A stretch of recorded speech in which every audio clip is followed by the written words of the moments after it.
امید ہے کہ آپ سب خیریت سے ہوں گے۔ جیسے کہ اللہ تعالیٰ کے فضل و کرم سے کل ہمارا 12واں رکوع شروع ہو گیا تھا، تو آئیے آج شروع کرتے ہیں۔ بسم اللہ الرحمن الرحیم وَلَمَّا جَاءَهُمْ رَسُولٌ مِّنْ عِندِ اللَّهِ مُصَدِّقٌ لِمَا مَعَهُمْ نَبَذَ فَرِيقٌ مِّنَ الَّذِينَ أُوتُوا الْكِتَابَ كِتَابَ اللَّهِ وَرَاءَ ظُهُورِهِمْ كَأَنَّهُمْ لَا يَعْلَمُونَ۔ شروع اللہ کے نام سے جو بڑا مہربان نہایت رحم کرنے والا ہے۔ اور جب آیا ان کے پاس اللہ کی طرف سے ایک رسول یعنی محمد صلی اللہ علیہ وسلم تصدیق کرنے والا اس کتاب کی جو ان کے پاس موجود ہے، تو اہل کتاب میں سے ایک جماعت نے اللہ کی کتاب کو پٹیوں کے ساتھ پیچھے پھینک دیا، گویا کہ وہ جانتے ہی نہیں۔ ان میں یہود نے نبی آخر الزمان صلی اللہ علیہ وسلم کی آمد کی پیشن گوئیاں چھپانے کی خاطر خود تورات کو پس ڈال دیا اور بالکل انجانے سے ہو کر رہ گئے۔ ان کے عوام پوچھتے ہوں گے کہ کیا یہ وہی نبی ہیں جن کا ذکر تم کیا کرتے تھے؟ لیکن یہ جواب میں کہتے کہ یقین سے نہیں کہہ سکتے۔ ابھی تیل دیکھو، تیل کی دھار دیکھو۔ انہوں نے ایسا رویہ اپنا لیا جیسے انہیں کچھ علم ہی نہیں ہے۔ اب ایک اور حقیقت نوٹ کیجئے، جب کسی مسلمان امت میں دین کی اصل حقیقت اور اصل تعلیمات سے بات پیدا ہوتا ہے تو لوگوں کا رجحان جادو، ٹوٹکے، تعویذ اور عملیات وغیرہ کی طرف ہو جاتا ہے۔ اللہ کی کتاب تو ہدایت کا سرچشمہ بن کر اتری تھی، لیکن یہ اس کو اپنی دنیاوی خواہشات کی تکمیل کا ذریعہ بناتے ہیں۔ چنانچہ دشمن کو زیر کرنے اور محبوب کو قدموں میں گرانے کے لیے عملیات قرآنی کا سہارا لیا جاتا ہے۔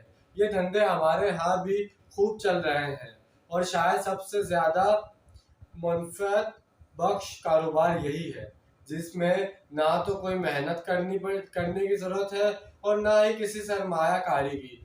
بنی اسرائیل کا بھی یہی حال تھا کہ وہ دین کی اصل حقیقت کو چھوڑ کر جادو کے پیچھے چل پڑے تھے۔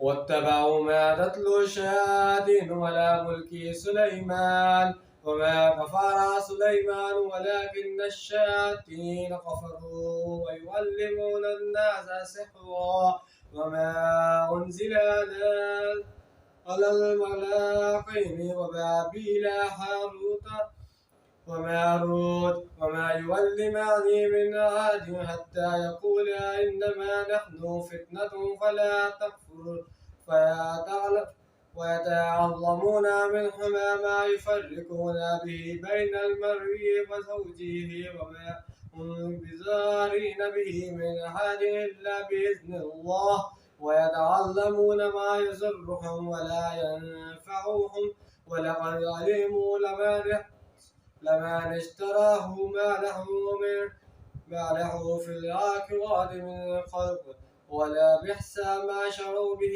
أَنفُسَهُمْ لَوْ كَانُوا يَعْلَمُونَ۔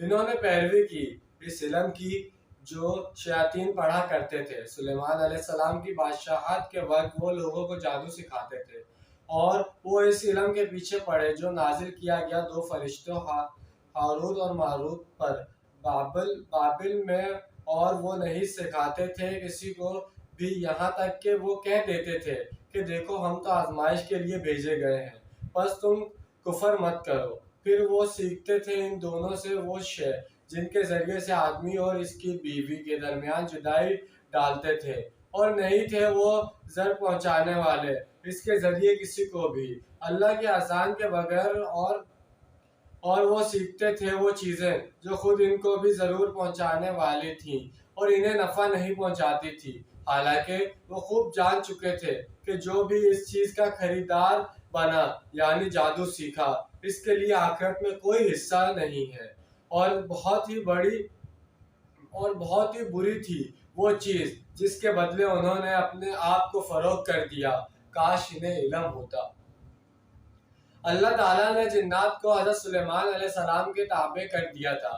اب وقت چونکہ ان کا انسانوں کے ساتھ زیادہ میل جول رکھتا تھا، لہٰذا یہ انسانوں کو جادو وغیرہ سکھاتے رہتے تھے۔ جادو کفر ہے، لیکن آپ کو آج بھی نقش سلیمانی کی اصطلاح سننے کو ملے گی۔ اس طرح بعض مسلمان بھی ان چیزوں کو حضرت سلیمان علیہ السلام کی طرف سے منسوب کر رہے ہیں، اور وہ ظلم اب بھی جاری ہے۔ بابل عراق کا پرانا نام تھا۔ یروشلم پر حملہ کرنے والا بخت نصر بھی یہیں کا بادشاہ تھا، اور نمرود بھی بابل ہی کا بادشاہ تھا۔ نمرود عراق کے بادشاہوں کا لقب ہوتا تھا، جس کی جمع نماتہ ہے۔ حضرت سلیمان علیہ السلام کے دور حکومت میں جنات اور انسانوں کا باہم میل جول ہونے کی وجہ سے جنات لوگوں کو جادوگری کی تعلیم دیتے تھے۔ اللہ تعالیٰ نے لوگوں کی آخری آزمائش کے لیے 2 فرشتوں کو زمین پر اتارا، جو انسانی شکل و صورت میں لوگوں کو جادو سکھاتے تھے۔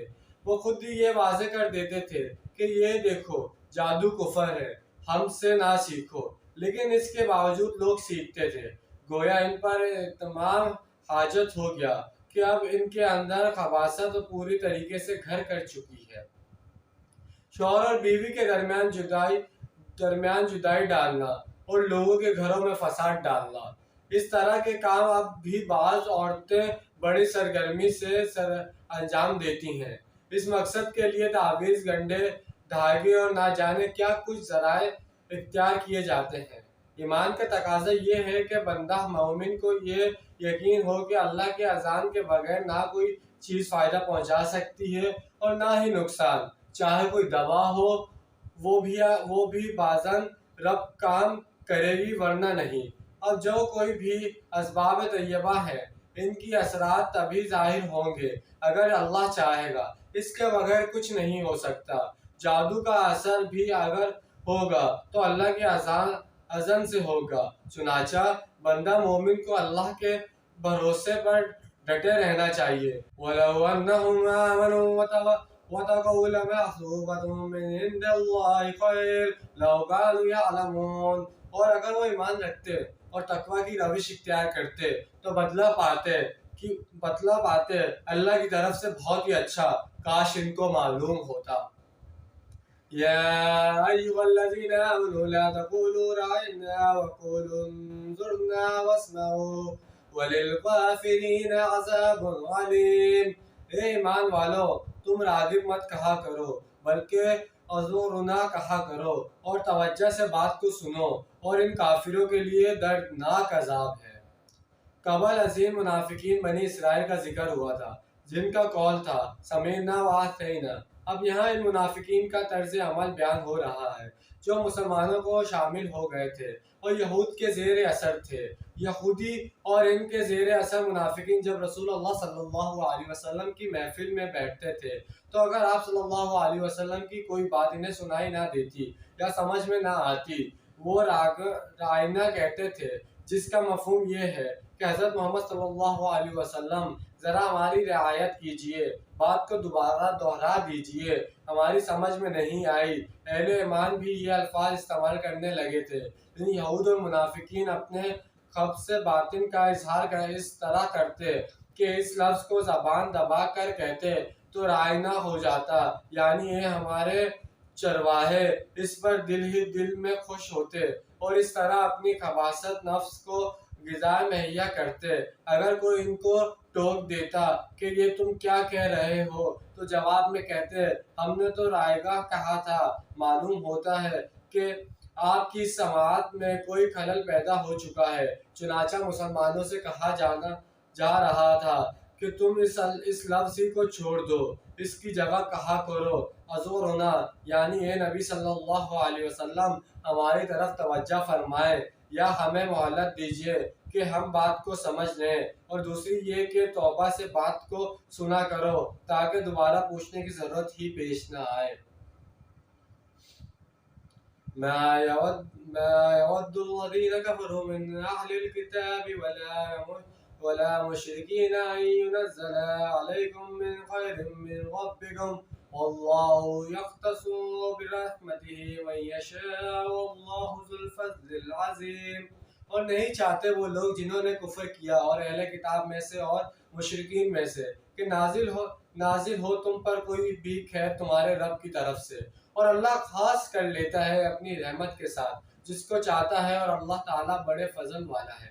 جن لوگوں نے دعوت حق کو قبول کرنے سے انکار کر دیا ہے، خواہ اہل کتاب میں سے ہوں یا مشرکین مکہ میں سے ہوں، وہ اس بات پر حسد کی آگ میں جل رہے ہیں کہ یہ کلام پاک آپ صلی اللہ علیہ وسلم پر کیوں نازل ہو گیا، اور خاتم النبیین کا یہ منصب آپ صلی اللہ علیہ وسلم کو کیوں مل گیا۔ وہ نہیں چاہتے کہ اللہ کی طرف سے کوئی بھی خیر آپ کو ملے، یہ تو اس کا اختیار اور اس کا فیصلہ ہے۔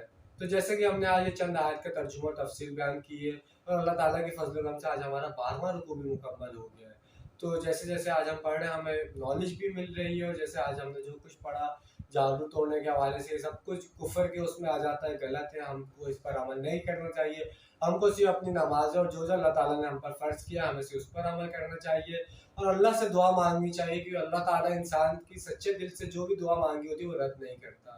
انشاءاللہ آج کی ویڈیو آپ کو پسند آئی ہوگی۔ ملتے ہیں کل کی ویڈیو میں، اپنا ڈھیر سارا خیال رکھیے گا۔ اللہ حافظ، فی امان اللہ۔